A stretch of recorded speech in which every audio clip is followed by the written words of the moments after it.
Well, we know that pain increases the risk of depression. At any time in somebody's life, if they have an episode of pain, they're likely to become depressed later on.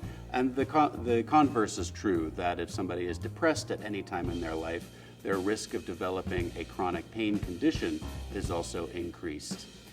There are both a shared biology as well as a shared psychology which may contribute to this overlap. So there are shared changes in the brain, both in circuits as well as neurotransmitters, which help to modulate mood as well as analgesia, and that may contribute to this overlap between pain and depression.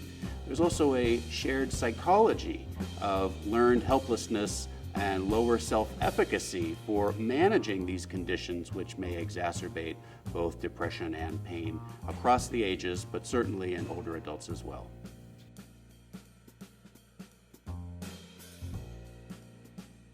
So I direct psychiatry for the Division of Pain Medicine, but I also see a lot of older adults who are living with chronic pain conditions. So I see the more ill patients that come into our medical center who have both of these conditions. Certainly when patients present with a chronic pain problem and they're also depressed, their ability to manage their pain is often impaired, so they may not be engaging in doctor's recommendation as best as they should.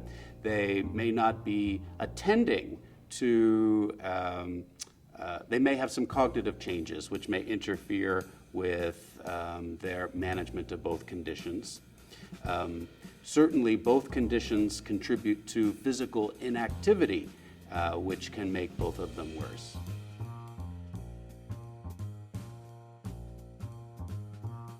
If an older adult presents with a chronic pain complaint, there's a 50% chance that they may have clinically significant symptoms of depression or actually have a syndromal major depressive disorder. So universal screening of all older adults who present with chronic pain for depression should be done. And I would recommend something simple like the PHQ-2 or the PHQ-9. That's a very scalable and generalizable assessment that can be implemented in routine care.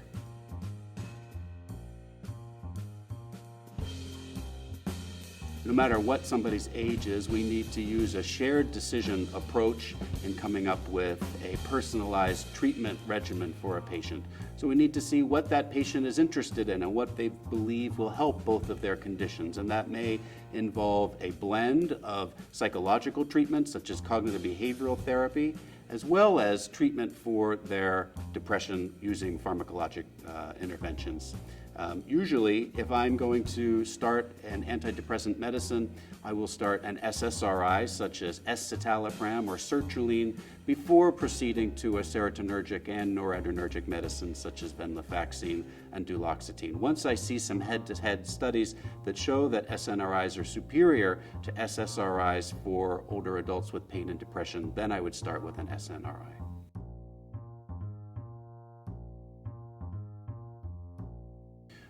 Both pain and depression are high stress states with general implications for overall health and well-being.